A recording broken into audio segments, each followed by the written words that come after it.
자, 오늘 7번째 시간 예수 그리스도 종이신 주. 그 타이틀을 잘 보세요. 예수 그리스도를 어떻게 표현했냐면 종이신 주. 무슨 뜻이에요? 종인데 주님이시다. 말이 안 되죠? 무슨 것 같죠? 이 동시에 두 가지 역할을 다 하신다는 거죠. 하나님이시라는 차원에서는 주님이시고 사람이시라는 차원에서는 스스로 종이 되셨다는 그런 얘기죠. 자, 첫 번째, 나의 사랑하는 자 이스라엘, 두 아담 사이.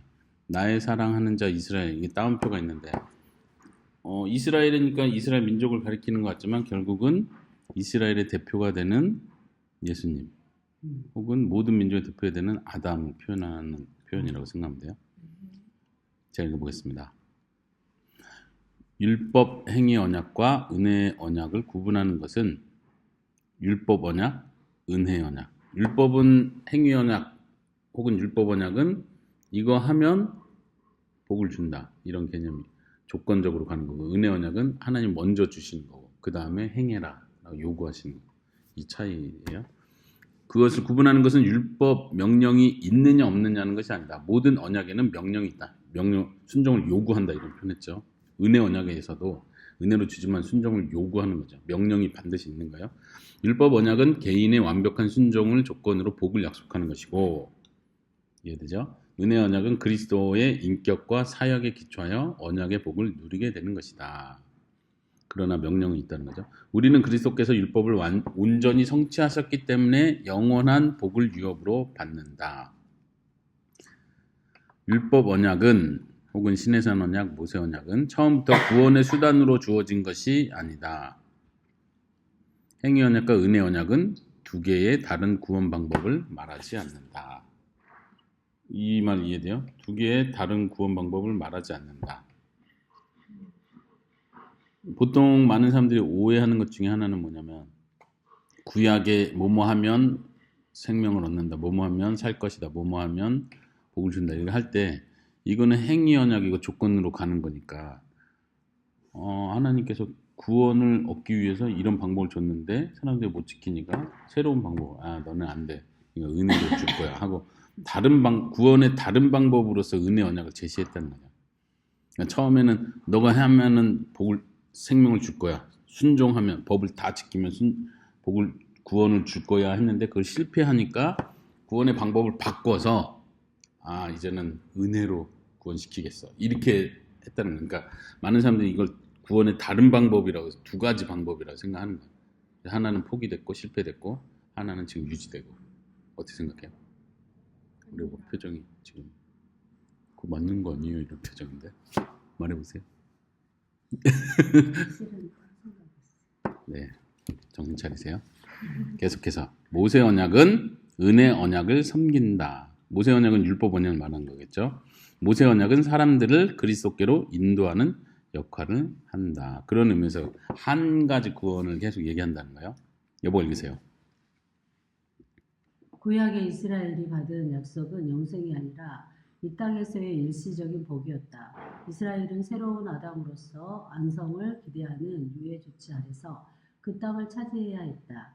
그러나 이스라엘은 언약을 어겼고 저주를 받아야 하는 이치가 되었다. 그러나 하나님께서는 아브라함과 맺으신 은혜의 언약을 따라 그 저주를 대신 짊어지신다. 포로기 전으로 선지자들은 언약의 법적 소송을 감당하며 심판을 선포했다. 그러나 소망은 하나님께서 일방적으로 약속하신 분이 오실 것이라는 데에 있었다. 네, 이해되어 있어? 네. 계속 우리가 성경 공부하면서 성경 설교 통해서 계속 배우는 거죠. 신구약의 구약과 신약의 전체 흐름이 이런 맥락이라는 걸 이해하면 돼요. 그러면은 이 땅에서 일시적인 복이었다고 하는데 그건 알긴 한데 그럼 진짜 영생에 관한 약속 아예 그런 구조는 없나요? 그게 이제 여기 아래서 말하는 아브라함과 맺은 은혜 언약이죠. 외에는 영생을 약속한 적은 없죠? 이걸 하면은 영생을 주겠다라고 하진 않았죠? 확실하게. 오, 아니야. 영생을 약속한 거죠. 율법 어디에?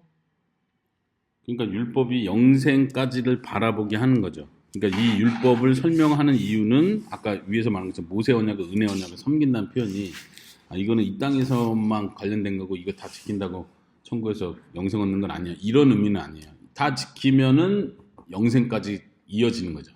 이 땅에서부터 다음 세상까지, 내세까지. 그러면 왜 여기는 영생이 아니라 이 땅에서 일시적인 복이에요? 그러니까 거기서 말하는 건 땅에 대한 약속들, 실제로 가나안 땅을 얻게 될 거라는 약속들, 그 다음에 이 땅에서 예를 들면 농사가 잘 되고 풍요하여질 거고 이런 명시적인 약속된 복들은 이 땅에서 실제로 누리는 복들을 얘기하는 거라는 거지. 그러나 그거는 계속해서 그 풍요로움 자체가 내세를 계속 바라보게 하는 거라는 거죠. 근데 그거는 우리가 순종함으로 지킬 수 있으니까 그렇게 하라고 준 게 아니라 이 순종의 결과로 이 땅에서 누리는 거지. 이 우리가 순종 완벽하게 해내서 그 내세의 복을 취할 수 있다라는 전제로 준 게 아니라는 거예요. 처음부터 그런 전제로 구원의 방법으로 준 게 아니라는 거예요. 명령 자체가. 명령 자체는 이 땅에서 이 땅에서 누리게 될 하나님의 복과 약속들에 대한 전제, 그 테두리 안에 있다는 거죠. 그래서 일시적인 복이라는 표현을 하는 거예요. 다시 여보 이해돼요? 이스라엘은 언약을 어겼어요. 그리고 저주받아야 되는 위치가 됐지만 하나님은 아브라함과 맺은 은혜 언약을 따라서 저주를 대신 짊어지신다. 이게 예수님이 하신 일을 가리키는 거고, 아브라함과 언약 맺을 때 하나님께서 일방적으로 쪼개진 고기 사이를 일방적으로 횃불로 지나가시는 것처럼 그 언약이 깨진 거에 대해서 하나님이 짊어지신다는 표현이죠. 그리고 이제 구약 성경 뒷부분에 나오는 선지서들의 대부분의 그 용어 자체는 여기서 표현한 것처럼 법적 소송이에요.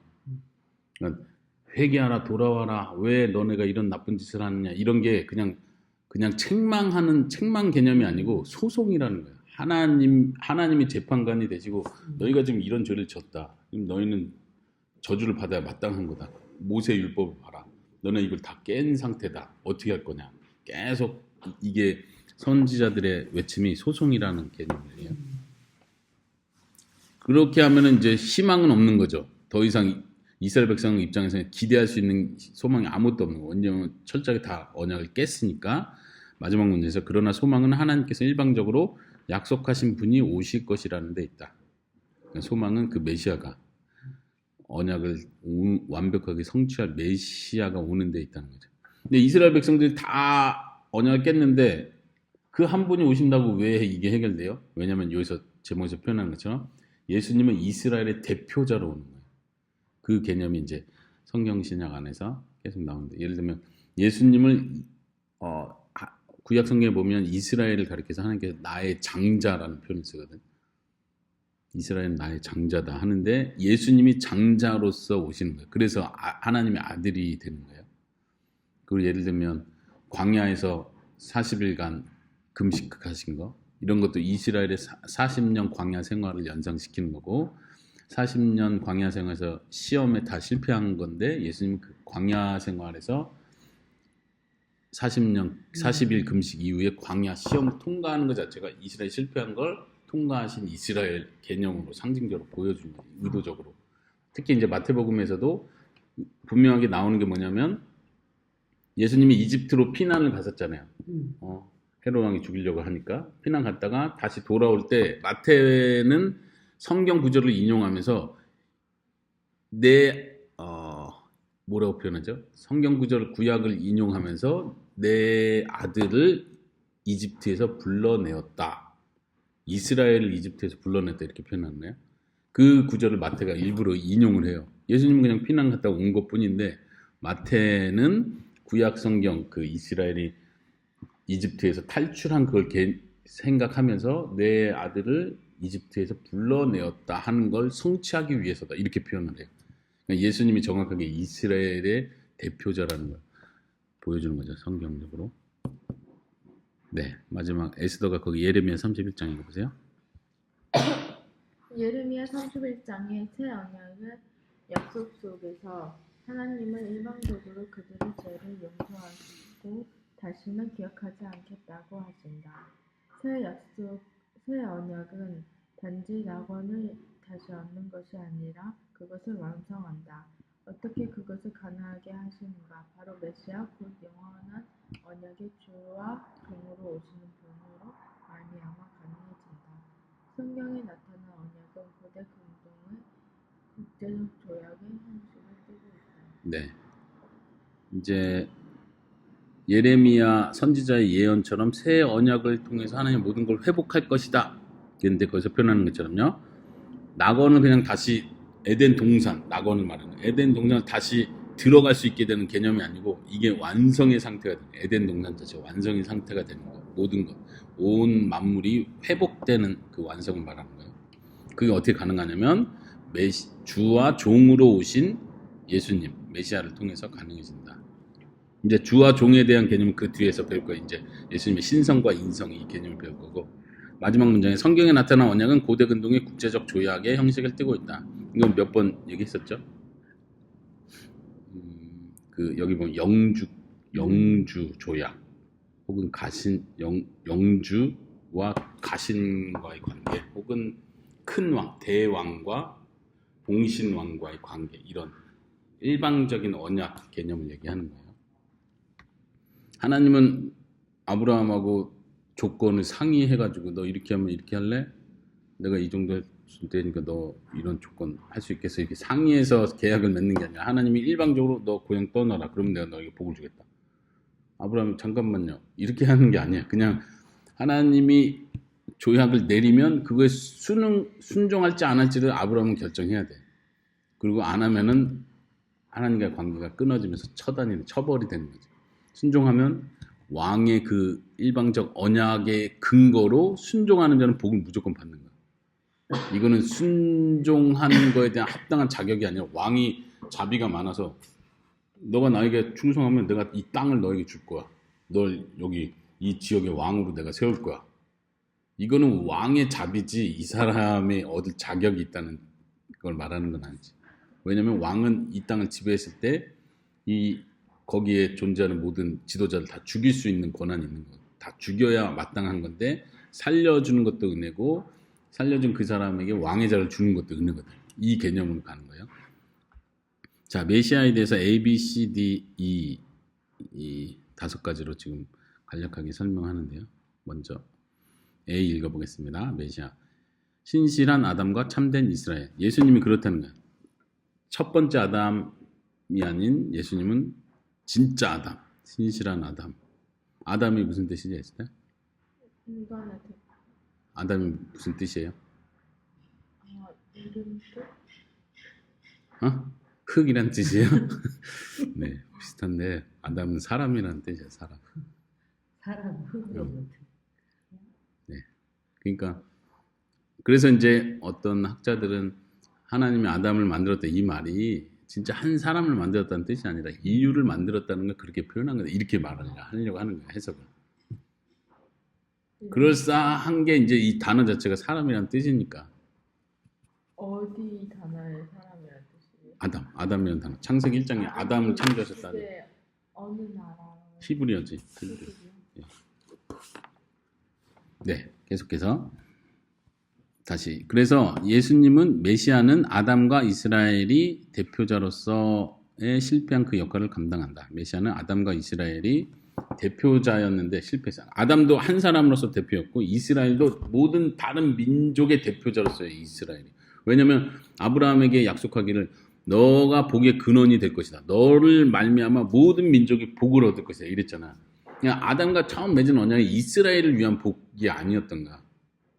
근데 이스라엘은 그렇게 생각하잖아. 자기가 복이라 생각하고 물론 이제 이스라엘도 우리가 온 세계를 통치하는 이스라엘을 통해서 다른 혜택을 받는다 이런 개념은 있지만 근데 여기서 표현하는 것처럼 이스라엘은 모든 민족의 대표자로서 이스라엘에 순종할 때 모든 민족이 복을 받는 거예요. 복의 근원이 되는 거죠. 그런 의미에서. 근데 이걸 철저하게 다 실패했고 그걸 그대로 그리스도가 성취하는 거지. 예수님이 복의 근원이 되시는 거고 예수님이 철저하게 순종함으로 예수님 밑에 속한 모든 사람들이 복을 은혜를 얻는 거죠. 그 열방의 빛이 될 것이며 열방은 그에게 나올 것이다. 예. B번 읽어주세요. 메시아적 구원자 다윗의 아들. 하나님께서는 다윗의 후손을 왕위에 앉히시고 그자가 영원한 나라를 세울 것이라고 일방적으로 약속하셨다. 메시아가 세우는 나라는 잠정적, 조건적, 지정학적인 나라가 아니라 영원한 무조건적, 우주적인 나라다. 다윗부터 메시아까지의 계보는 도덕적으로 순결하지 못했으나 전적으로 하나님의 신실성에 의해 그 언약이 성취된다. 네. 두 번째 줄에 보면 메시아가 세우는 나라, 예수님이 세우는 나라는 영원하고 무조건적이고 우주적이다. 다윗이 세운 그 이스라엘이라는 이 땅에서 약속, 아까 이 이스라엘과의 약속 일시적인 거라 했잖아요. 이 땅에서 그 나라는 다윗이 세웠어요, 실제로. 그리고 하나님은 그 일시적인 약속을 성취해 주신 거예요. 가나안 땅을 얻겠다 하고 실질적으로 여호수아를 통해서 가나안 땅을 얻은 건 일시적인 언약의 성취를 보여주는 거예요. 이스라엘 백성이 바다 모래같이 많아질 것이라 했는데 실제로 그게 가나안 땅에 들어갈 때 그렇게 성취된 걸 성경 구절이 일부러 언급들을 하죠. 그러니까 하나님이 이 땅에서 했던 약속을 일시적인 그 약속은 다 성취를 해주신 거예요. 그러나 히브리서의 표현대로 아직 진짜 안식이 남아있는 거죠. 이 영원한 내세의 개념. 그래서 다윗의 나라와 메시아의 나라를 지금 비교하는 거예요. 다윗의 나라는 잠정적이고 조건적이고 지정학적이다. 이 땅을 근거로 한다는 거고, 메시아의 나라는 영원하고 무조건적이고 우주적이다.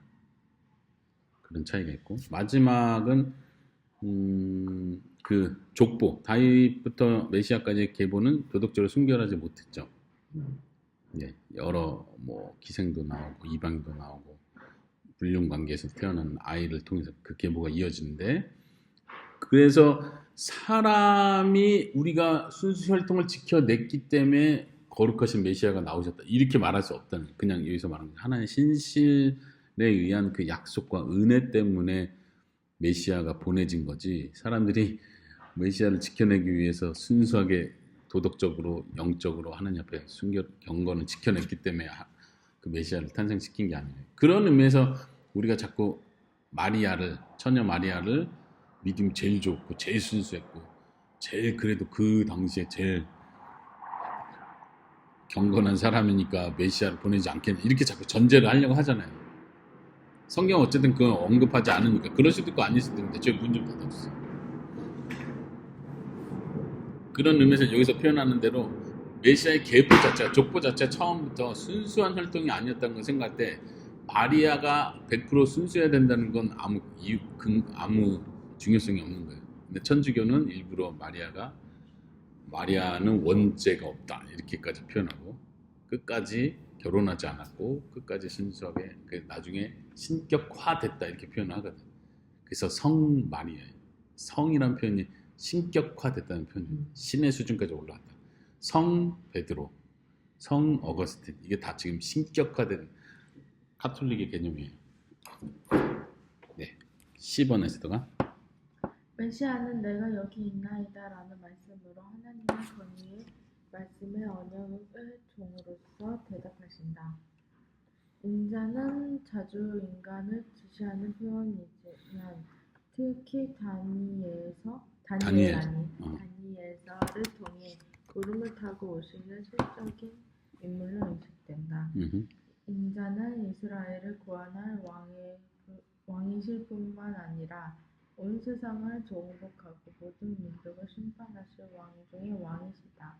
그리스도는 마지막 아담으로서 살려주는 영이 되셨다.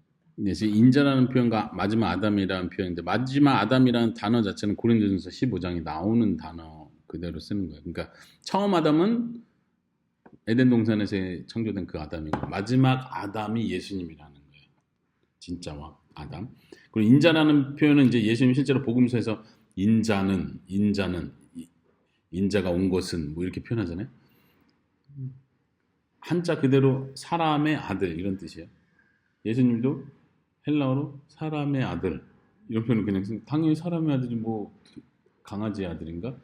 당연한 것 같은데 이 표현 자체는 유난히 다니엘서에서 이 표현을 독특하게 사용을 하면서 미래의 메시아를 예언하는 단어로 쓰거든요. 그래서 이중적 의미가 있는 거예요. 예수님이 인자라고 표현할 때는 그냥 보통 사람들이 볼 때 그치 당연히 사람의 아들이지, 그치 사람이란 뜻이지, 그냥 이런 정도인데 성경적 근거로 하면은 이거는 여기서 표현한 대로 구원자이실 뿐만 아니라 세상을 정복하는 심판자, 왕 중의 왕이라는 개념으로 다니엘서에서 계속 사용되는 용어거든요. 그래서 예수님 그렇게 사용하신다. D번 제가 얘기할게요. 여호와의 종, 인자와 마찬가지로 이 칭호는 종말론적 심판과 구원과 연관된다. 특히 이사야서 53장 고난받는 종을 묘사한다. 이 종은 마지막 때에 열방을 모이게 할 것이며 영원한 희년을 가져오고 백성들 의롭게 할 것이다. 희년이라는 말은 그래서 희년 알아요? 희년은 구약에서 하나님께서 만드신 법 중에 매 50년이 될 때마다 쉬어라. 그리고 모든 땅을 회복하고 종으로 팔려갔던 모든 사람 50년째 때 다 돌아오는 거야. 아무 이유가 없어. 그냥 50년이 되면 하나님이 그 지파별로 줬던 그 땅, 빼앗긴 땅을 50년 되면 무조건 원주인에게 돌리고, 가난해서 자기 딸이든 자기 가족을 팔아서 종으로 했었는데 다시 사와야 되는데 돈이 없어서 결국 못 사온 그 노예로 된 모든 이스라엘 민족들은 다시 그냥 무조건 다 원상 회복이 되는 거예요. 이게 특이한 제도죠. 필리핀도 땅을 50년 그게 이제 성경적 개념을 실현하기 위해서 이렇게 했다고 보면 되는데, 어쨌든 그 희년 제도의 의미, 하나님이 주신 목적은 마지막 날 회복되는 그때가 있다는 걸 보여줍니다. 그래서 우리가 어제 주일날 설교 누가복음 4장에서 예수님이 주의 성령이 내게 임하였으니 가난한 자에게 복음을 전하게 하고 은혜의 날을 선포하게 하시면, 이런 표현, 은혜의 날이라는 게 이런 표현이에요. 희년 개념을 말하는 거예요.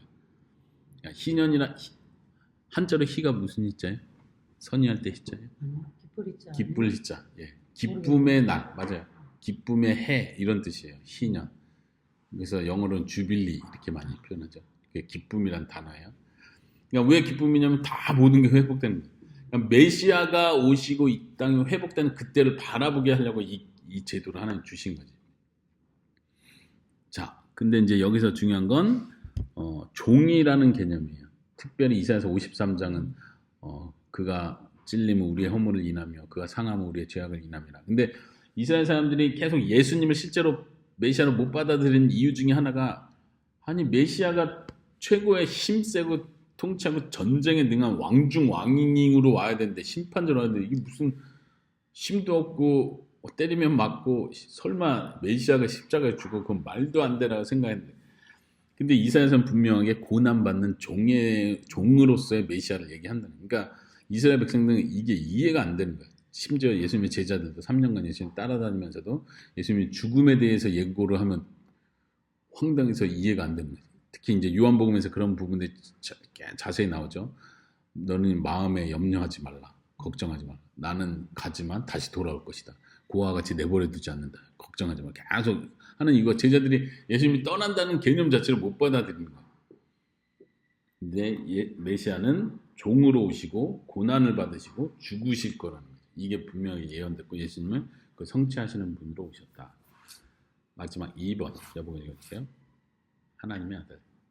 이스라엘은 하나님의 아들이라고 불리며 다윗 언약에서 하나님은 아들에게 유업을 약속하신다. 예수님은 만유의 상속자이시며 하나님의 본체의 형상이신 하나님의 아들이시다. 요한복음은 하나님의 아들은 그리스도와 성부의 본질적 동일성을 크게 강조한다. 예수님은 하나님의 영원한 아들이실 뿐만 아니라 언약 백성의 머리로서 인간의 형상을 가지신 아들이셨다. 예수님은 언약의 주로서뿐만 아니라 언약의 종으로서 하나님의 아들이셔야 했다. 하나님의 아들은 인자와 마찬가지로 그리스도의 신성과 인성 모두를 포함하는 호칭이다. 예수님께서 부활하사 하나님의 아들로 선포된 것은 존재론적이 아니라 법적이며 정말론적인 면에서 능력으로 안에서 하나님의 아들로 선포되는 것이다. 예수님은 많은 형제들 중에서 맏아들이시며 영원한 나아지심에 의해 질적으로 다른 의미의 장자시다. 맏아들, 장자 이런 표현이죠. 예수님은 많은 형제들 중에 맏아들. 많은 형제는 우리를 가리키는 크리스찬들. 우리도 하나님의 아들들이라고 표현하지만 그렇지만 예수님도 하나님의 유일한 독특한 아들인데, 왜냐하면 질적으로 다르다는 거예요. 우리가 하나님의 아들인 거라 예수님은 영원히 나아지시는. 지난번에 삼위일체 할 때 그 얘기 했었죠. 우리는 태어난 때가 있어요. 이제 어떤 신학들은 우리의 영혼은 본래 하나님과 같이 있다가 처음 창조될 때 모든 영혼이 이 땅에 살 모든 영혼이 처음 창조될 때 다 창조된 거야. 영의 세계. 그래서 이 땅에 태어나면서 영혼이 입을 육체가 딱 엄마 뱃속에서 태어난다. 그래서 결합을 한다는 개념이 있어요. 근데 그거는 성경적이지 않아요. 그런 거 많이 들어봤어. 그래서 엄마 뱃속 전에는 천국에 있었다는 표현이라던가 그치? 그런 걸 예. 은연 중에 많이 들어봤어. 그치? 말이 안 되지. 그렇게 신학적으로 그렇게 주장하는 학자들이 있어요. 예. 근데 그 동의할 수 있는가? 그렇진 않다. 그럼 언제 영혼은 창조되나? 육체가 이렇게 남자 정자 결합될 때 영혼도 그때 창조되냐? 이런 의미에서 이제 많은 고민들을 하는 거지. 그건 성경에 말하지 않는 부분이에요. 그러나 그럼에도 불구하고 예수님과 사람의 차이는 예수님은 창조된 때가 있는 게 아니라는 거예요. 창조된 때가 있는 게 아니고 영원히 나으시는 분. 예, 그건 좀 우리가 이해하기 힘든 개념이에요. 그런 의미에서 예수님과 우리는 아들이라고 불리지만 질적으로 전혀 다르다. 그리고 예수님은 하나님의 아들이라는 차원에서 신성을 강조하는 표현이고 또 하나는 인간의 형상을 가진 아들이라는 차원에서 사람의 인성을 강조하는 표현이다. 이제 세 번째는요. 한 인격 안에 두 본성. 이제 삼일체가 복잡하고 어려운 것만큼 이제 예수님의 신성과 인성 문제도 어렵고 이해하고 복잡한 부분이에요. 그래서 이게 많이 내용이 중간에 조금 어렵긴 하지만 어쨌든 기독교 교회 역사에서 가장 큰 두 개의 이슈를 뽑으라면 삼일체와 예수님의 신성 인성 문제예요. 이게 가장 오래된 교회의 논쟁이었고 가장 치열했던 논쟁이었고 가장 중요한 논쟁이고 이단과 정통을 구분하는 가장 중요한 교리인 거예요. 그래서 뭐 예를 들면 뭐 보통 사람들하고 얘기할 때 이런 개념 모르는 사람이 더 많을 수 있겠지만 에스더가 만약 어떤 교회를 선택한다거나 어떤 신학적 노선이 옳은가 그런 걸 판단할 때 이 두 가지를 점검하고 가는 거 무조건 기본이 이거 완전 기본. 삼일체에 대해서 바른 삼일체를 가지고 있는지 혹은 예수님의 인성과 신성에 대해서 바르게 이해하고 있는지. 예를 들면 여호와 증인은 예수님 얘기하고 예수님 구원자라고도 말은 하는데 이거를 받아들이지 않아요. 신성을 인정하지 않아요. 그냥 창조된 피조된 훌륭한 인간인데 신격화된 아까 천주교 비슷하게 신으로 나중에 인정된 이런 개념으로 예수님을 이해해요. 여호와 증인은. 철저하게 이단이죠. 자, 에스더가 거기 A 읽어보세요. 서기적 원천들. 석이라는 건 이제 해석한다 이런 의미예요. 예. 삼위일체 교리와 마찬가지로 초대교회는 그리스도의 두 본성을 성령 성령의 형태로 고백했으면 제자도 차원에서 그 교리가 정교화되어갔다. 이게 무슨 말이냐면 예수님의 신성 인성을 막 교리적으로 따지고 막 이렇게 공부하는 식으로 교리가 체계를 잡은 게 아니라 송영의 형태라는 찬양의 형태.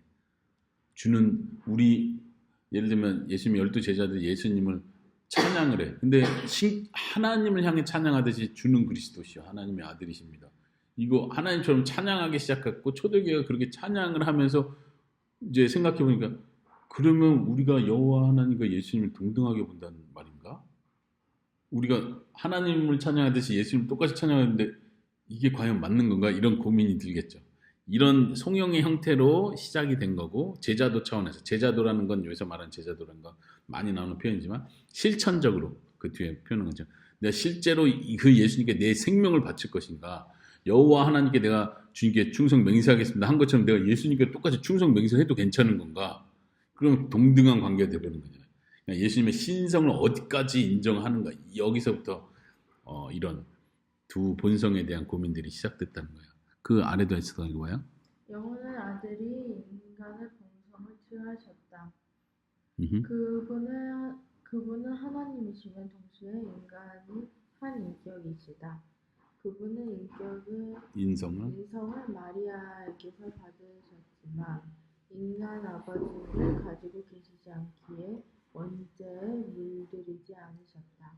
물들지 않았다. 죄성은 죄성은 인간의 본성에서 본질적인 것이 아니라 부차적인 것이다. 이게 좀 어려운 표현이죠. 인성은 마리아에게서 받았습니다. 인성은 뭐예요? 인간됨. 인간으로서의 그 육체를 포함한 인간으로서의 인간됨이에요. 그거는 물론 이제 하나님이 주신 거지만 실제로 마리아로부터 받은 거예요. 그러나 인간 아버지가 없죠. 성령님에 의해서 태어났어요. 그렇기 때문에 원죄에 물들지 않았다. 이게 말이 되나요? 말이 되죠. 인간 아버지가 있으면 원죄가 있고 인간 아버지가 없으면 원죄가 없나요?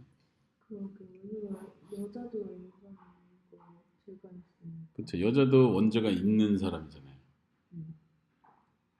어떻게 된 거예요?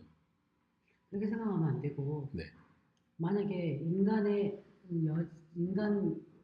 여자와 남자가 결합해서 아기를 낳다면 그 원죄를 가지고 태어나지만 전혀 성향이 다른 하나님이 인간의 그냥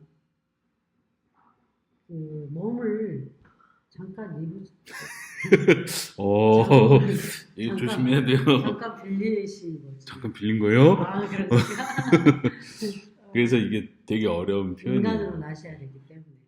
이것도 사실 신학적으로 굉장히 논의가 있고 여전히 팽팽한 그런.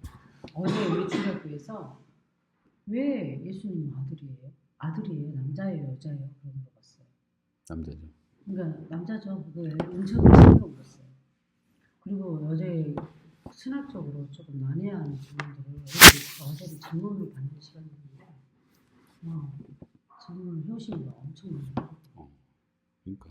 자기 혼자만 믿고 베트남에 가족, 엄마, 아빠 다 믿으니 불교인데 자기만 예수님, 하나님 믿는 거죠. 그래서 아빠한테 담배도 피지 말라고 하고 강조하고 하는데 자기만 하나님만 믿는다는 거죠. 선생님이 자기 믿는데요. 믿는데요. 잘 가르쳐 주세요. 편해요. 네, 하여튼 이 부분은 논쟁이 여전히 있고 힘든 부분이지만 여기서 마이크 로튼이 표현하려고 하는 건 뭐냐면 아버지를 통해서 원죄가 유전된다는 거죠. 그 무슨 유전자 그 미국을 유전이라는 게 이제 전달된다는 의미에서 타고 난다는 의미에서 유전이라고 표현하는 건데. 남자가 대표이기 때문에 이런 느낌인가요? 그런 것도 있죠. 나도 이 부분을 지금 옛날에 읽은 내용이라 정확히 생각이 안 나요.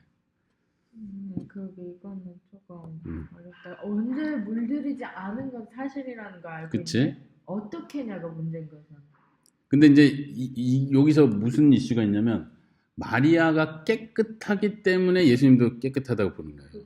마리아가 원죄가 없기 때문에 예수님도 원죄가 없다 이렇게 보는 거예요. 그러니까 이게 거꾸로 돌아가는 거지. 그래서 결국은 로마 카톨릭은 마지막에 마리아가 원죄가 없이 태어났다 이렇게 마리아를 완전 높여버리는 거예요.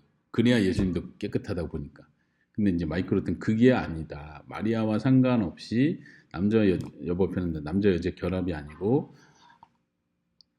아담의 후손들, 아담의 대표자로서 아담의 후손들이 계속 원죄를 물려받았다면 예수님은 남자에게서 태어난 자가 아니라 여자에게서 태어난 자라는 걸 강조하는 거예요. 예를 들면 이제 창세기 3장 15절에 보면 뱀에게 하나님이 심판하실 때 여자의 후손이 너의 머리를 깨부실 것이다 이렇게 표현할 때 여자의 후손이라는 표현을 쓴다는 게 되게 독특한 표현이라고 했잖아요. 그러니까 남자의 후손이 아니고 왜냐면 가인이 태어났어요. 그 다음에 아벨이 태어났어요 할 때 아담의 형상 이런 표현을 써요. 네, 하여튼 네, 그 다음에 문장도 쉽지 않은데 죄성은 인간의 본성에서 본질적인 것이 아니라 부차적인 것이다. 이게 무슨 말이에요? 죄성은 인간의 본성에서 본질적인 것이 아니라 부차적인 것이다. 원래 본성 뭐라고 해야 되지? 그 본성 자체의 본질적인 것이야. 여보 무슨 뜻이야? 이제 죄성이라는 게, 그러니까 예를 들어서 언제라는 부분은 인간의, 그러니까 본성 자체가 인간이 다 더러워졌냐? 하나님이 처음에 사람을 만드셨을 때는 더럽게 만들지 않았다라는 거죠.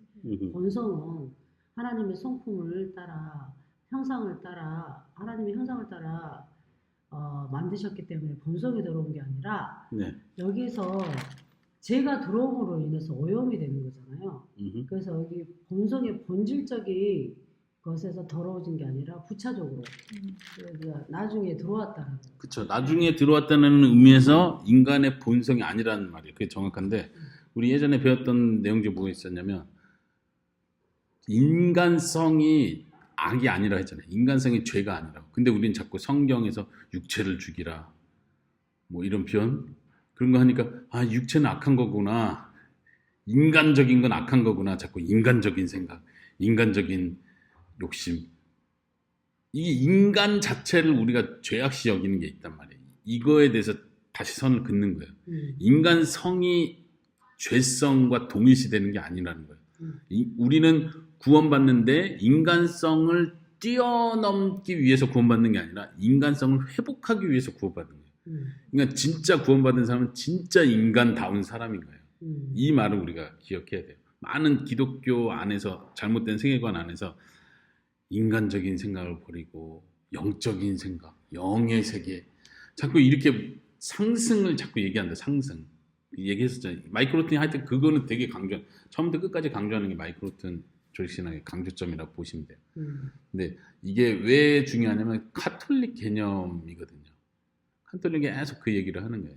인간성을 자연의 상태를 뛰어넘어야 된다. 자연은 부족한 거였다. 하나님이 처음 창조할 때 자연은 부족한 거고 지난 시간에 뭔 얘기했었냐면 아담과 하와가 하나님의 말씀에 순종하기 위해서 자기의 힘으로 순종할 수 있는 게 아니고 하나님이 뭔가를 추가해줘야 그걸 은혜라고 표현해요. 은혜라는 어떤 에너지를 추가해 줄 때 얘네가 순종할 수 있다고 본 거예요.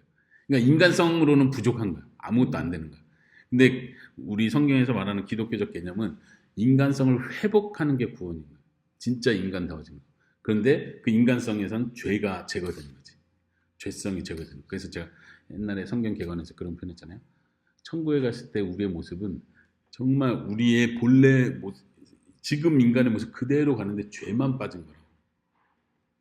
그냥 우리의 얼굴이 막 천사처럼 막 갑자기 막 빛나고 이 상태로 되는 걸 상상하면 안 된다는 거예요. 그건 천사고, 그건 영적 존재들이고, 우린 영적 존재 아니라 육신이 구원받아서 이 육신으로 가는 거예요. 근데 이 육신에서 죄가 제거되는 거예요. 죄의 본성이, 죄성이 제거되는 거지. 예, 이런 의미에서. 기도할 때나 뭐 신앙 고백할 때나 그럴 때 자기도 모르게 우리는 본성적으로 악하다는 표현 느낌을 많이 표현하잖아요. 왜냐면 자기도 우리는 모르게 죄악 덩어리인데 막 이런 그러지 표현. 않으려고 했는데 그렇게 될 때 그런 표현을 쓰다 보니까 교리적으로 문제로 했을 때 그게 자연스럽게 터미니 그것이라고 하기 쉬워지는 거. 그런 게 굉장히 많아요. 나중에 이제 에스더가 크고 어른이 되고 많은 교회와 신앙인들을 접하다 보면 진짜 철저하게 그 틀 안에서 생각하는구나를 느낄 거예요. 너무 심할 정도로. 근데 그게 우리 인간의 본성과 맞는 거예요. 복음 개념이 아니라 인간의 본성, 그리고 모든 종교가 그 개념을 가지고 있어요. 모든 종교가. 근데 이게 기독교와 구분되는 아주 중요한 점인데도 이게 그냥 모든 일반 종교 개념에서 기독교만 딱 추가해버린 거예요. 예수님만 딱 추가해버린 거예요. 그래서 이걸 분별하는 게 중요하다. 그리고 아까 잠깐 뒤로 가가지고 인간 아버지를 가지고 계시지 않기 때문에 원죄에 물들지 않으셨다는 표현이 이제 성경학적으로 보면 창세기에서 제가 몇 구절 읽어볼게요. 그 아담과 하와가 타락하고 나서 가인과 아벨을 낳잖아요. 그리고 아벨이 죽고 나서 창세기 5장에서 아담의 계보를 표현하거든요. 그때 이제 예를 들면 아담과 하와의 계보 이렇게 하지 않고 아담의 계보, 항상 대표자로서 아담을 얘기해요. 그 다음에 우리가 잘 아는 대로 모든 성경은 아브라함이 이삭을 낳고 이삭이 야곱을 낳고 야곱이 누굴 낳고 할 때 아들이 낳는다고 표현해요. 남자가 낳는다고 표현한다. 남자가 남자를 낳는 거예요. 여자가 낳은 게 아니고. 그런 의미에서 생각해 볼 필요가 있고, 이 창세기 5장에서도 뭐라고 하냐면 아담은 130세에 자기 모양 곧 자기의 형상과 같은 아들을 낳아 이름은 셋이라 하였고 이런 표현. 아담이 자기 모양 자기의 형상과 같은 아들을 낳는 거예요. 여기서 이 아담은 이미 타락한 아담이 되는 거예요. 원죄를 지닌 아담이 되는 거고 자기의 하나님의 형상을 표현을 안 하고 자기의 형상을 따라 또 아들을 낳았다. 계속 이렇게 표현하는 이게 성경에 흐르는 개념들이에요. 그래서 이제 아까 아버지를 가지고 계시지 않다는 그런 의미에서 굉장히 중요하다는 거죠. 여자의 후손이다. 그런 표현. 그냥 B번 역사적 발전. 이거는 이제 굉장히 많은데 그 표 틀을 잠깐 한눈에 보면서 설명할게요. 왼쪽은 신성을 공격하는 역사적으로 예수님의 신성, 예수님이 진짜 하나님과 동등하냐? 그건 아니다. 이렇게 공격을 했던 게 이제 유대적 배경들이에요.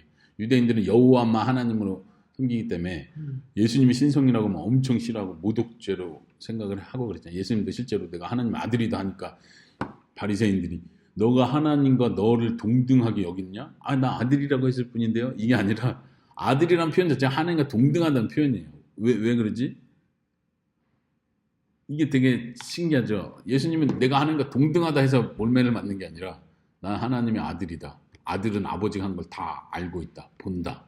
본대로 행한다. 이게 우리도 이스라엘도 하나님 아들이야. 이렇게 표현하는 게 아니라 너가 하나님과 너 자신을 동등하게 여기냐 이렇게 공격을 하거든. 그러니까 신성을 얘기하는 거예요. 하나님의 아들은 하나님인 거지.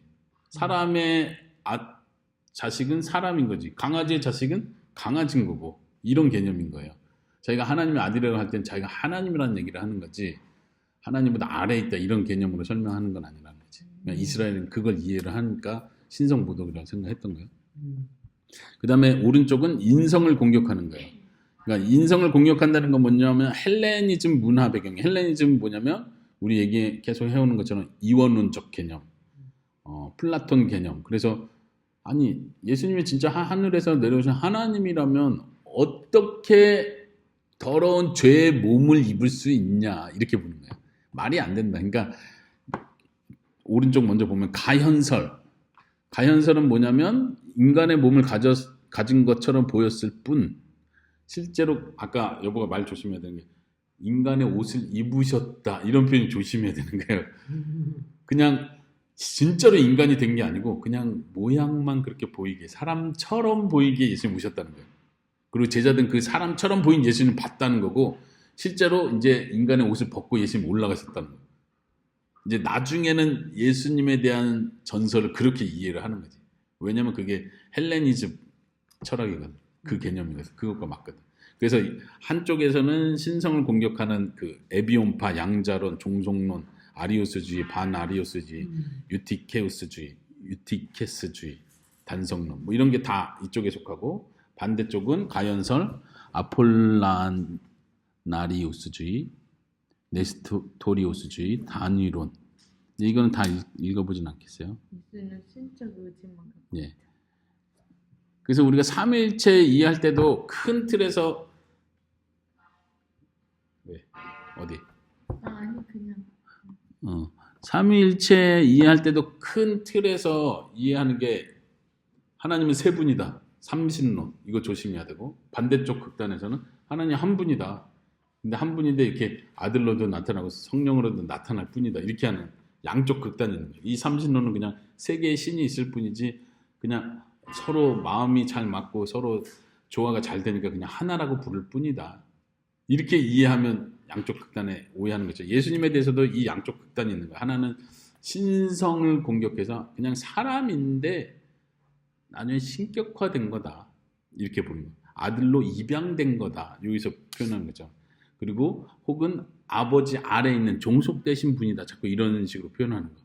반대쪽에서는 인성을 공격해서 진짜 하나님이라면 사람은 그냥 겉모습만 입었을 뿐이다.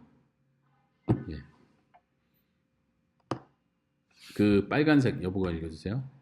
여보 피곤한가 보네. 그러므로 두 분의 하나님의 아들이나 두 인격이 아니라 오직 하나님의 인격 안에 연합된 두 개의 본성이 있다. 예. 두 개의 본성? 신성, 인성. 그래서 본성이라는 표현을 쓰는 거예요. 근데 중요한 건 인격이 하나다라는 표현이에요. 인격이 하나다라는 건 뭐예요? 예수님이 두 사람이 아니라는 거. 한 사람, 우리 사람이라는 표현 자체가 말이 안 되지만 그래서 이제 격이라는 표현을 쓰는 거죠. 인격 혹은 위격이라는 표현을 삼일체 할 때 위격이라는 표현을 썼잖아요. 그러니까 하나의 격이 있는 거예요. 그러니까 존재는 한 분인 존재고, 근데 본성상 아까 말한 인성을 가지고 있고 하나님과 하나님 되심의 신성을 가지고 있다는 거예요. 인성을 가지고 있다 해서 죄성을 같이 소유했다는 뜻이 아니라 했죠. 이 두 가지 본성을 가지고 있고 인격은 존재는 한 분이시다. 한 격이시다. 그래서 이제 예수님의 인성과 신성에 대한 역사적 그런 논쟁들이 많았다고 했잖아요. 그 중에 이제 중요하게 예수님의 신성과 인성을 잘 표현한 게 칼케돈 신조. 451년에 세워진 그 신조예요. 이거는 제가 읽어보겠습니다. 영어로 표현했는데, 하나님의 독생하신 아들은 두 본성 안에서 혼동되지 않고 변화되지 않고 나눠지지 않고 분리되지 않으신 채로 연합되어 있다. 그런 연합으로 본성의 구분이 제거되지 않으신다. 이게 이제 그 신조하면서 한 단어 한 단어를 굉장히 신중하게 선택을 한 건데, 이제 영어로 제가 일부 표현한 이유가 많은 이걸 번역본, 한국어로 번역된 본들이 되게 많아요. 칼케돈 신조 번역본들이 그냥 인터넷에서 찾아보면 4-5가지가 막 누가 번역한 게 되게 많은데 정통이 없어요. 그래서 영어를 같이 꼭 해야 되는데 번역을 잘못한 데가 되게 많아요. 예를 들면 그런 마지막 문장에 그런 연합으로 본성의 구분이 제거되지 않으신다. 본성은 구분된다는 거죠. 신성과 인성이 구분된다는 거예요. 이게 없어지는 게 아니라 연합되어 있으니까 본성과 신성이 이렇게 섞여 있다고 자꾸 생각하는 거야. 근데 인성은 인성이고 신성은 신성이에요. 이건 딱 구분되고 이게 섞이지 않는다는 거예요. 거기서 표현한 대로 섞이지 않고 혼돈되지 않고 변화되지 않고 나눠지지 않고 분리되지 않으신 본성과 인성이 그럼 다르네. 그러니까 띄어졌다는 얘기네. 이건 아니에요. 그러면 인격이 2개가 돼버리는 거죠. 연합되어 있어 반드시. 분리되지 않아요. 그리고 나눠지지도 않고 그렇다고 해서 변화되지 않는다. 인성이 더 많았다, 신성이 더 많았다, 막 움직이고 혼돈된다는 게 섞인다는 거죠. 이게 되게 이해하기 어려워. 우리가 표현은 이렇게 신학적으로 표현을 했지만 실제로 예수님이 예를 들면 사람의 마음을 아시잖아요. 저 사람이 누구인데 사람의 죄를 용서하는 걸 때 어찌하여 그런 생각하느냐? 나 말 안 했는데 어떻게 하셨지 할 때 그게 신성의 능력이에요, 인성의 능력이에요? 신성은 그래서 문제가 되는 거예요. 이게 복잡해지는 거예요. 보세요. 그래서 우리가 예수님이 십자가에 못 박힐 때 실제로는 안 아팠다고 생각하는 거예요. 왜냐면 신성과 인성이 같이 있으신 분인데 못 박혀서 아야라고 말은 하지만 신성인데 이게 아프시겠어요? 그래서 사람들이 여기서 헷갈리기 시작하는 거예요. 40일 금식을 했어요. 근데 사람들은 하나님이시니까 사람은 못하지만 하나님이신 예수님이 40일 금식 왜 못해? 유혹받을 때 하나님이신데 우리야 못하죠. 예수님은 유혹받는데 그거 못 부딪히시겠어? 이게 하나하나 우리가 예수님을 묵상할 때 예수님 완전 절하시키는 진짜 위험한 개념이고, 위험하다기보다는 뭐랄까 너무 중요한 걸 놓치는, 그러니까 예수님의 신성과 인성을 이해하지 못할 때 이걸 놓치는 거예요. 너무 중요하고 귀한 묵상을 놓치는 거예요. 이렇게 생각해 보세요. 우리가 자꾸 예수님은 하나님이시고 하나님의 아들이라는 뛰어난 존재를 자꾸 전제하고 예수님을 묵상하다 보니까 예수님이 고난받고 멸시받고 매맞고 유혹을 당하고 배고프고 힘들고 덥고 쓰러지고 한 게, 예를 들면 예수님이 풍랑치는 그 뱃속에서 잠들었어요. 왜 잠들었을까요? 그런 사람들은 말하길 제자들 시험하시려고 피곤해서 그냥. 너무 피곤하니까 그 풍랑 중에도 잠이 들어버리신 거예요. 물론 예수님 걱정할 일이 없으니까 흔들린다고 해서 깨지는 않으셨겠지만 그럼에도 불구하고 예수님 피곤하니까 자는 거예요. 사마리아 여인 왜 우물가에 앉아 있었을까요? 너무 힘들어서. 근데 우린 그렇게 생각 안 한다. 여자를 만나기 위해서 거기 앉아 있다 생각해요. 물론 결과적으로는 그렇게 하나님의 섭리와 인도함이 있었지만 예수님은 진짜로 피곤하고 힘들었었다. 그렇게 생각해요. 그게 힘드네. 그렇게 하면 꼭 그렇게 되면 꼭 하나 그냥 인간이라고만 느껴지고, 그렇게 해서 그러면 신적적으로 하면 진짜 그걸 그 고난을 당하신다는 게 이해가 안 가고 하니까. 그렇죠. 그런 면에서 어떻게 생각해야 돼요? 아까 사람의 마음을 간파하실 때는 신성으로 하시는 게 아니에요. 사람의 마음을 간파하시. 사람의 마음. 너희 속에 하나님의 사람 마음이 없는 걸 알았다. 이렇게 할 때 신성으로 간파를 해버리는 게 아니라 성령의 충만함으로 성령의 은사로 그 일을 하시는 거예요. 성령의 은사를 발휘하시는 거예요. 병 고치는 것도 하나님의 능력으로 고치는 게 아니라 성령의 능력과 충만한 은사로 사람으로서 그 일을 하시는 거예요. 이 땅에 오시면서 신성을 스스로 제한하신 거예요. 그게 놀라운 거예요. 이게 엄청 놀라운 거예요. 왜냐하면 하나님께서 이 땅에 아담과 언약을 맺으시러 내려오셨을 때, 아담과 의사소통할 수 있는 관계로 내려오셨을 때, 하나님은 시간과 공간에 갇히시지 않는 분인데 스스로 그 안에 제약을 받고 들어오신 거잖아요. 그거 자체가 성육신이거든요. 인간의 몸으로 왔다는 뜻이 아니라 스스로를 제한하시면서 사람과 관계를 맺어버리시는 거예요. 그게 하나님의 은혜거든요. 여기서 하나님의 은혜가 느껴져야 돼요. 예수님이 이 땅에 오시는 건 스스로 신성의 그 능력을 다 내려놓으시고 제한하시고 오셨다는 얘기예요. 그런 의미에서 예수님이 유혹받고 배고프고 힘들 때는 진짜 유혹받고 배고프고 힘든 거예요. 우리가 그걸 묵상해야 된다. 묵상. 내가 힘든 걸 예수님 똑같이 겪으신 거예요. 그러니까 히브리서가 강조하는 게 우리와 똑같이 체유를 받으신 시험을 받은 자 그러나 죄는 없으시다. 우리가 시험 받을 때 능히 우리를 도우시는데 그분도 똑같이 그런 고난을 겪으셨기 때문이다. 그 말을 우리가 해요. 그리고 히브리서에 보면 또 그런 표현도 있죠. 기도하실 때 심한 통곡으로 기도하셨다. 예수님이 통곡하고 주여 이 잔을 내게서 옮기시옵소서. 이것도 우리는 생각할 때 하나님이시니까 하나님의 뜻을 구하는 그런 모범적인 기도를 보이신 거겠지라고 생각하지만 예수님 죽을 것 같은 거예요.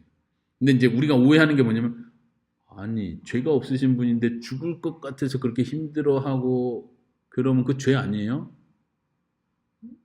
죄라고 생각한다고 그거를. 유혹을 느끼고 막 너무 배고프고 또 어느 때 화를 내고 그러면 그 죄가 아니에요? 자꾸 예수님 그렇게 이해를 하는 거예요.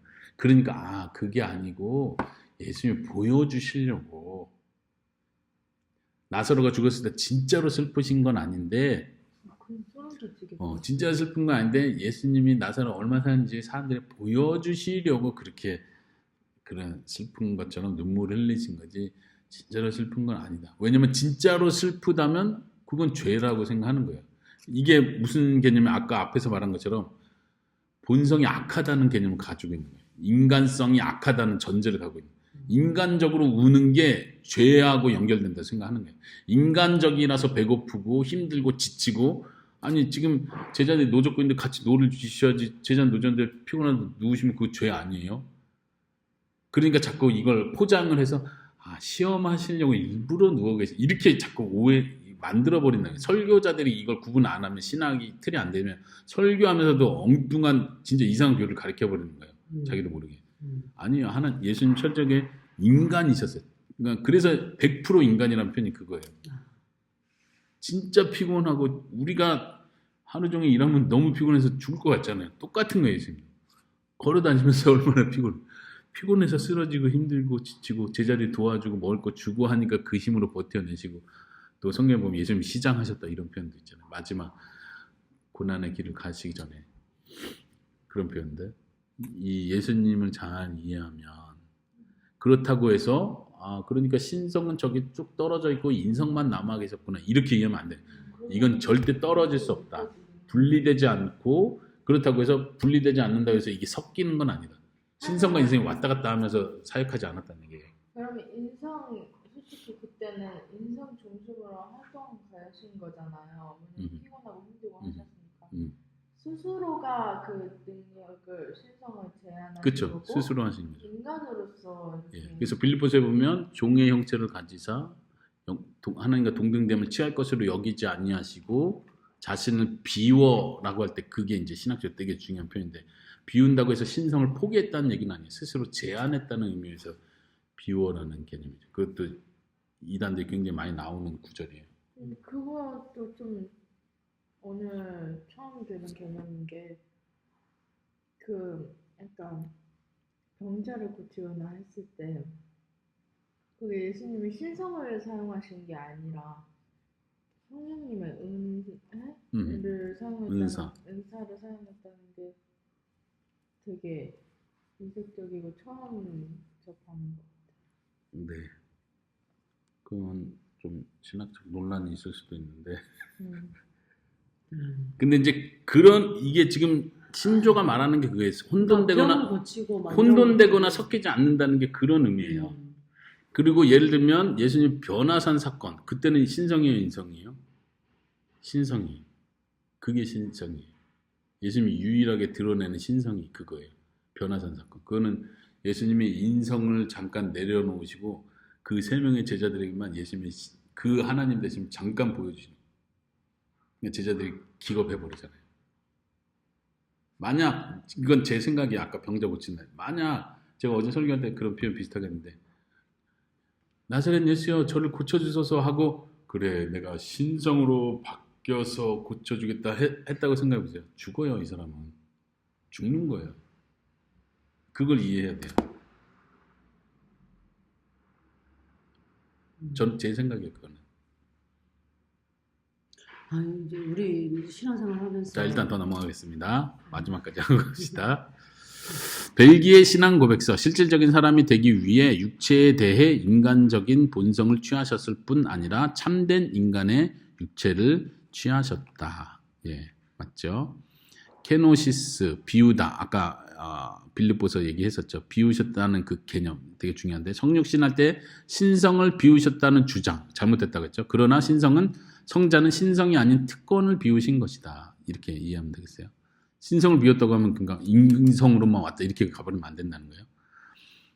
여보가 그 빨간 걸 인용을 읽어주세요. 만약 그의 인성 속에서 그의 신성이 무너진다면 그는 임마누엘 곧 우리와 함께 계신 하나님이 아닌 다른 존재가 되셔야 한다.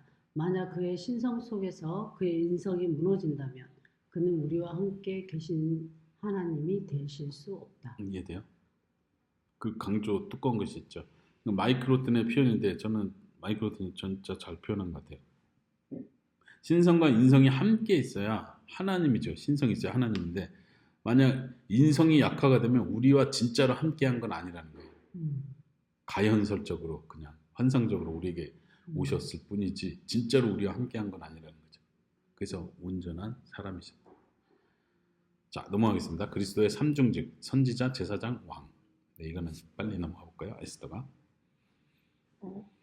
마지막 아담이면 참된 이스라엘신 그리스도께서 하나님의 형상대로 창조된 인간의 핵심 소명을 자신뿐만 아니라 우리를 위해 성취하셨다. 네, 이제 선지자, 제사장, 왕. 우리 인간론 배울 때도 사람이 선지자고 제사장이고 왕이라고 이렇게 표현했었어요. 근데 아담이 선지자, 제사장, 왕인데 아담이 잘못된 선지자가 된 거고 잘못된 걸 가리키고 제사장으로서 하나님 섬겼는데 우상을 섬기고 자기 욕심을 섬기고 왕으로서 하나님 맡기신 걸 다스려야 되는데 도리어 순종하는 피조물에 순종하는 개념으로 들어가 버리는 다 왜곡됐다고 했죠. 근데 그 왜곡된 새 직분을 예수님이 성취한 거고 결론적으로는 예수님이 성취한 걸로 끝나지 않고 그 성취하신 그거를 우리 믿는 자들이 다 나눠주신 거예요. 다 회복되는 거예요. 아담이 실패한 걸 예수님이 회복하시고 회복하신 그것을 믿는 자에게 그대로 다 나눠주고 그래서 우리가 왕 같은 제사장이 되고 선지자로서 하나님을 제대로 알고 가르치는 자가 되는 거죠. 네, 첫 번째 선지자. 그리스도는 선지자 일상으로 선포할 뿐 아니라 독보적인 선지자직 수행을 수행하신다. 예수님은 가르치셨을 뿐만 아니라 그 가르침의 주제시다. 예수님은 하나님의 약속들을 선포하셨을 뿐 아니라 하나님의 모든 약속이 그 안에서 성취되신 분이시다. 예수님은 선포하시는 자이실 뿐 아니라 메시지 그 자체시다. 예수님은 말과 행동으로 자신의 영원한 나라를 선포하실 뿐 아니라 실질적으로 역사 속에서 이 나라를 시작하셨다. 예수님은 선포하시는 자일 뿐 아니라 그 메시지 자체시고 전해진 그 메시지 자체를 실행해 나가시는 완성하시는 분이시다. 두 번째 제가 그리스도는 아론의 제사장직보다 오래전에 있었던 멜기세덱의 제사장직을 따르는 대제사장이시다. 히브리서 이야기고 그리스도의 제사장직은 역사가 아니라 영원, 구속 언약의 근거를 둔다. 구속 언약은 창세 전에 삼위 하나님이 서로 맺으신 언약을 표현할 때 구속 언약을 표현해요. 그러므로 그리스도는 성육신을 통해 중보자가 되신 것이 아니라 영원부터 영원까지 중보자가 되신다. 이 표현도 성육신 되면서 중보자, 제사장 역할을 하는 게 아니라 그 전부터 중보자셨다.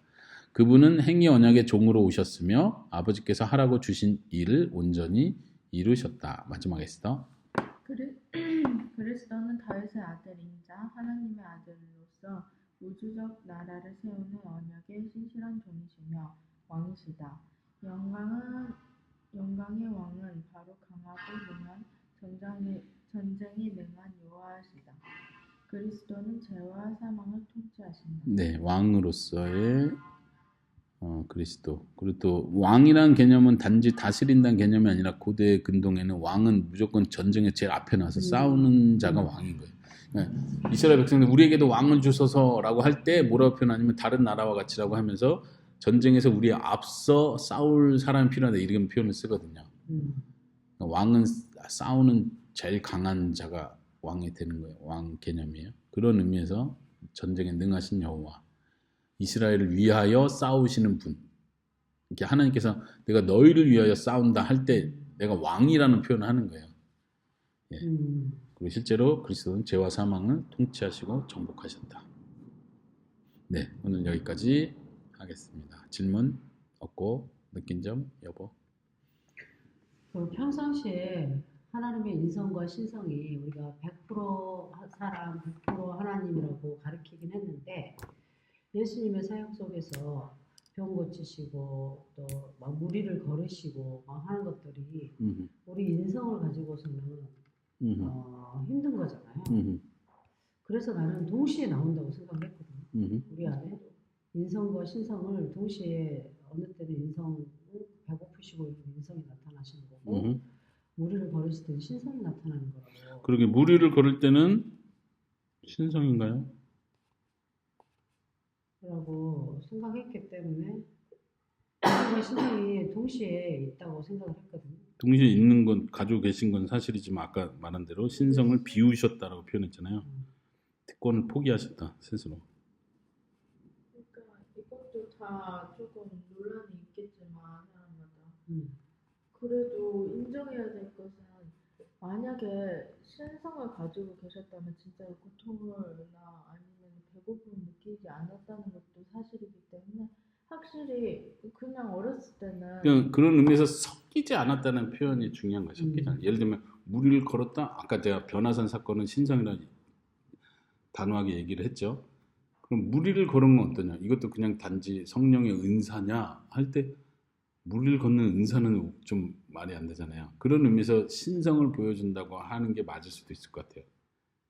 왜냐면 또 거기서 성경에서 의도적으로 지나가시니라 이런 표현도 여호와 하나님을 표현하는 표현이기 때문에 예를 들면 또 병자 고치는 것도 은사로 얼마든지 고칠 수도 있지만 깨끗게 한다는 차원, 피부병에서 깨끗게 하고 구원한다는 차원에서 분명히 신적 능력이 나가는 건 사실이죠. 근데 어쨌든 아까 그 칼게톤 신조에서 강조하고자 하는 건 이게 섞이는 개념을 무작위로 막 이렇게 여기저기 다 막 무작위로 이렇게 혼돈되지 않는다는 게 그런 의미예요. 예. 근데 이걸 배우면서 저는 느낀 점이 확실히 이제 체계적으로 한다는 게 무슨 뜻인지 알겠고 어렸을 때는 그냥 생각한 게 예수님 처음에 생각했던 게 엄마 말대로 그냥 동시에 갖고 있는 거고 이건 사실이지만 동시에 쓰고 있는 거다라고 생각을 했거든요. 그러면 말이 안 되는 건데 근데 어렸을 때는 말 그대로 사람들이 말하잖아요. 뭐지 종교는 과학적이지 않고 신화적이고 그냥 약간 어차피 말이 안 되는 거다. 갑자기 창조되는 것도 말이 안 되고 물 위로 걷는 것도 말이 안 되고 그러니까 과학적으로 논리해봤자 소용이 없다라는 게 계속 학교에서나 그런 데서 가르쳤기 때문에 그렇구나라고 생각하고 근데 나는 믿네? 그런 거지 하고 했는데 생각해보니까 계속 크면서 그래서 이제 의심을 하게 되는 거잖아. 이게 음. 말이 안 되는데 내가 왜 믿고 있는 거지라고 그치. 생각을 하니까. 음.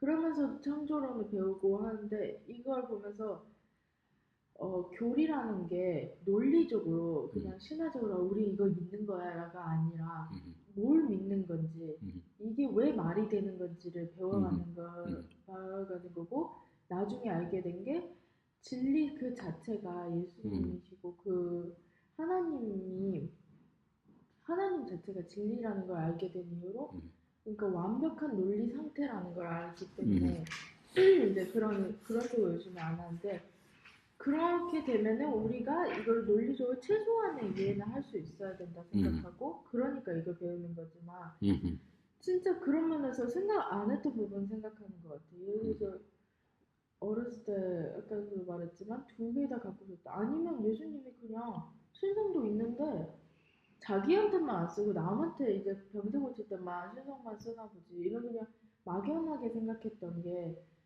막연하게 생각해서 잘못하게 생각한 것도 많았다는 걸 깨닫는 것 같아요. 네, 감사합니다. 한 가지 더 생각나는 건 아까 말한 성령의 은사로 병을 고쳤다. 그게 신성이냐 아니냐 이게 중요한 게 아니고 더 중요한 건 예수님이 성령으로 이 땅에서 삶을 사셨다는 게 중요해요. 어제도 설교에서 강조했지만 성령의 인도함을 받고 성령의 충만함으로 지금 예수님의 어떤 애통하는 마음이나 이스라엘 예루살렘 성을 향해서 우는 마음 이게 다 성령 충만해서 나오는 개념이라는 걸 이해하는 게 되게 중요해요. 사도행전에서도 제자들이 예수님 증언할 때 하나님께서 성령을 한량없이 부어주셨다 이 표현. 이게 그래서 우리가 예수님을 잘 묵상하는 게 예수님이 정말 우리가 똑같은 인간이셨구나. 나랑 똑같이 그냥 유혹받으시고 힘들어하시고 배고프시고 스트레스 받고 피곤할 수밖에 없고 이게 지금 나와 똑같은 상태인데 예수님은 그럼 어떻게 그렇게 하나님의 뜻을 항상 하는 건 죄를 안 짓는 사람이 됐지? 하나님이니까 이렇게 가지 말고 그래서 기도를 하신 거고 그래서 성령 충만으로 살아야만 했었던 거고 그래서 자꾸 사람들이 예수님을 몰아서 왕으로 세우러 갈 때 일부러 시간을 내고 장소를 띄어서 일부러 하나님과의 시간을 가지신 거구나. 예수님도 그게 분명히 필요했는데 우리는 더 그게 더 기도가 필요한 거고 사람과의 거리를 어느 정도 둘 필요가 있고 사람이 유혹할 때 바른 판단하고 과감한 결단할 때도 필요한 거고 그런 면에서 배우는 거예요. 그래서 우리의 기도는 항상 성령으로 우리를 채워주십시오. 성령으로 우리를 충만하게 해주십시오. 성령으로 인도해 주십시오. 내 힘으로 안 됩니다. 이걸 계속 고백해야 된다는 거예요. 예수님 잘 묵상하면 그거 우리가 그 삶을 배워갈 수 있다는 거예요. 예수님도 성령으로 사셨기 때문에 죄를 짓지 않으셨다. 그러므로 우리도 그렇다고 우리는 죄를 완벽하게 안 지을 수 있느냐? 그렇진 않아요. 우리는 연약하고 넘어지지만 그럼에도 우리가 나아가야 될 방향은 계속 성령 충만을 구하면서 사는 것이다. 그리고 마지막 날 죄성이 제거되는 그날 우리도 예수님이 이 땅에서 온전하게 순종만 살던 그 모습대로 우리도 천국에서 사는 거예요. 예수님처럼 그때는 완벽하게 순종하면서 사는 거예요. 천국에 가면 하나님의 명령이 없어지는 것도 아니고 하나님의 법이 사라지는 것도 아니에요. 우리가 가지고 있던 그 모든 자연법, 도덕법은 천국에 그대로 다 있어요, 법이. 그리고 우리는 그걸 그냥 100% 기쁘게 순종을 하는 거예요. 순종하며 사는 철저히 조화된 나라가 천국이지 법이 없어지고 자유해지니까 막 자기 마음대로 하고 뭐 이렇게 사는 게 아니라는 거예요. 사람들이 오해하는 게 그런 거지. 성령의 인도함 받고 하나님의 뜻대로 사는 거다. 이 땅에 성령의 충만함을 더 내밀면서 사는 게 진짜 중요해요. 그치. 기도가 진짜 중요해요. 그러니까 우리가 이 땅에서 살면서 그걸 말하자면 경험해 가면서 사는 거야. 성령으로 살고 내가 이런 유혹이 있고 나쁜 생각하고 나쁜 일을 하고 싶었는데 성령님이 도와주셔서 내 마음이 변화되고 하나님께 힘들지만 순종했더니 기뻤다. 이 느낌을 계속 경험해 가야 돼. 그러면 이게 천국에서 누릴 기쁨이구나. 내 욕심을 버리고 하나님의 뜻을 따를 때 오는 그 기쁨이 천국에서 누리는 기쁨이지 내 욕심이 채워져서 부자가 되고 막 행복해져서 행복한 천국이 아니라는 거야. 그래서 이 땅에서 우리가 계속 배워가는 기쁨이 그런 거죠. 어제도 이 얘기는